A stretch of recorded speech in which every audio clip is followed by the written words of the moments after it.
ఈరోజు నేను తలకాయ కూర, ఇది పొట్టేల తలకాయ కూర చేయబోతున్నాను. ఎలా చేయాలో చూద్దాము సింపుల్గా. ఇది వాష్ చేశాను నేను ఆల్రెడీ. వాష్ చేసిన తర్వాత ఒక పెద్ద గిన్నెలో వేసుకోవాలి. పెద్ద గిన్నెలో వేసుకోవాలి అంటే 1 కేజీ ఉంటే 2 కేజీస్ ఉడికే గిన్నెలో మీరు వేసుకోవాలి కనీసం. చూడండి, ఇది గిన్నెలో సగానికి రావాలన్నమాట కర్రీ, నిండా రాకూడదు, ఎందుకంటే ఫుల్ వాటర్ పోస్తాం మనం ఇందులో.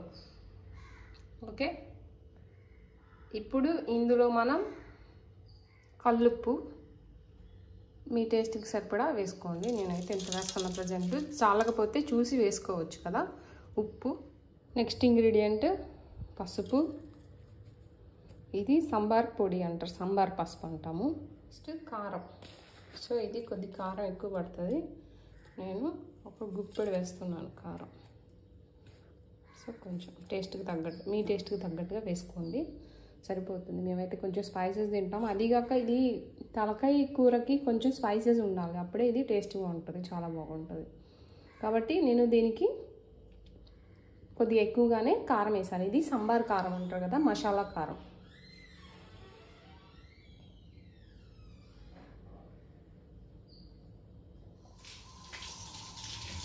ఇప్పుడు కొంచెం చెక్క లవంగ పొడి, ఒక బిగ్ టేబుల్ స్పూన్.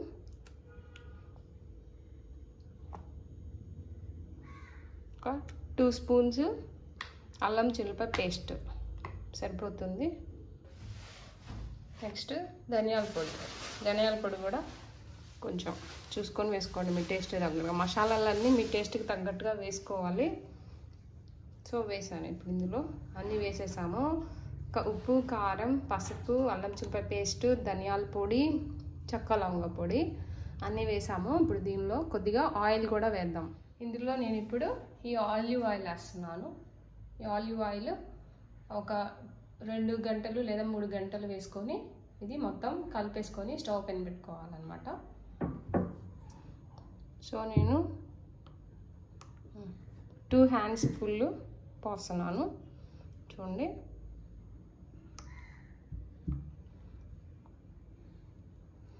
సరిపోతుంది.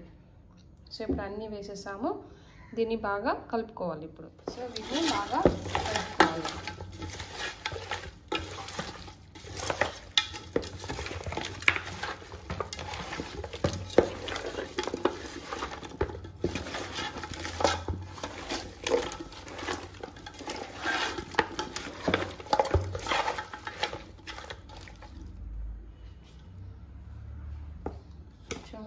అలా కలుపుకోవాలి.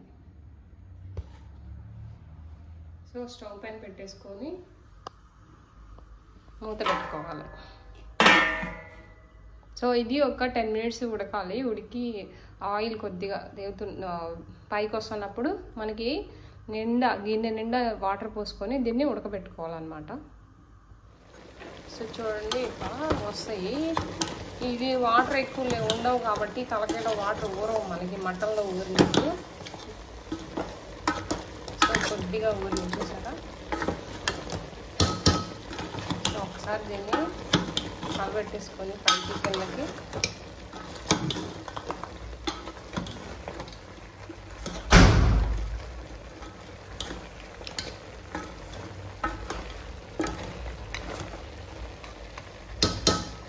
ఇప్పుడు దీనికి నీళ్ళు పోసుకోవాలి, బాగా సరిపా నీళ్ళు పోసుకోవాలి.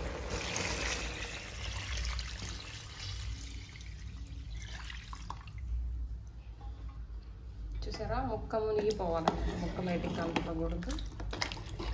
సో ఇట్లా నీళ్ళు పోసుకోవాలి.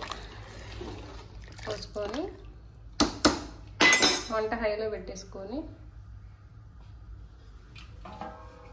మూత పెట్టేసుకోవాలి.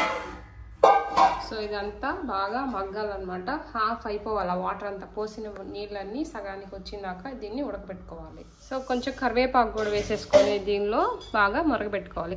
కరివేపాకు మంచి ఫ్లేవర్ వస్తుంది కాబట్టి కరివేపాకు కూడా వేసుకొని మనం దీన్ని బాయిల్ చేసుకోవాలి.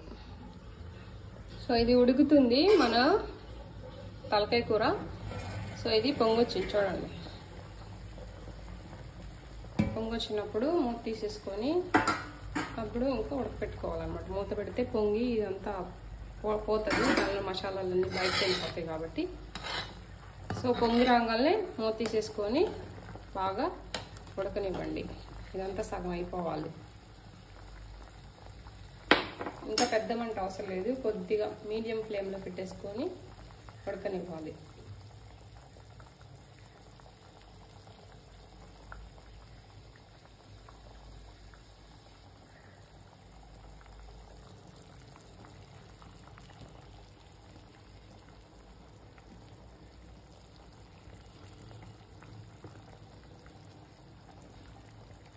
చూడండి తలకాయ కూర రెడీ అయిపోయింది.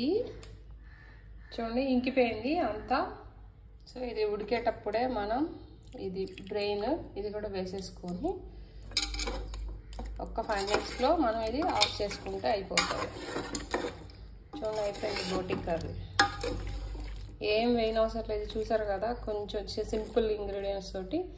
ఈ బోటి కర్రీ కల్లా ఉడకటమే ఇంపార్టెంట్. పోసిన వాటరు మనకి ఎంత కంటెంట్లో కుక్ అవ్వాలి అనేది ఇంపార్టెంట్ ఇది. ఎందుకంటే అన్ని బోన్స్ ఉంటాయి కాబట్టి కొంచెం టైం తీసుకొని ఇది కుక్ చేసుకోవాలి మనం. సో ఇప్పుడు మన బోటి కర్రీ రెడీ అయిపోయింది. ఈ గ్రేవీ ఇది సూప్ లాగా తాగొచ్చు, బాగుంటుంది. ఇంకొంచెం ఇంకా ఎగరబెట్టేసుకుంటే గ్రేవీ లాగా వచ్చేస్తుంది, అన్నంలోకి తినడానికి కూడా బాగుంటుంది. ఇలా వట్టి కూర తినొచ్చు, లేదా రైస్లో కలుపుకొని కూడా దీన్ని తినొచ్చు. చాలా టేస్టీగా ఉంటుంది, చాలా సింపుల్గా అయిపోయింది. చూసారు కదా, అది కుక్కర్లో పెట్టేసుకొని చేసుకోవటం వల్ల ఏమవుతుందంటే అది ఓవర్ కుకింగ్ అన్న అవుతుంది, లేకపోతే కుక్ అవ్వకుండానే ఉంటుంది. మనకి ఇట్లా గ్రేవీ అయితే రాదు. సో ఒకటప్పుడు కుక్కర్ అర్థం కాకపోతే కనుక ఇలా చేసుకోవచ్చు, కుక్కర్లో కూడా చేసుకోవచ్చు, కానీ టేస్ట్ అనేది మారుతుంది. సో ఇలా ట్రై చేసి చూడండి తలకాయ కూర. చూసారు కదా. సో నచ్చితే లైక్ చేయండి, షేర్ చేయండి, సబ్స్క్రైబ్ చేయండి. Okay, bye bye.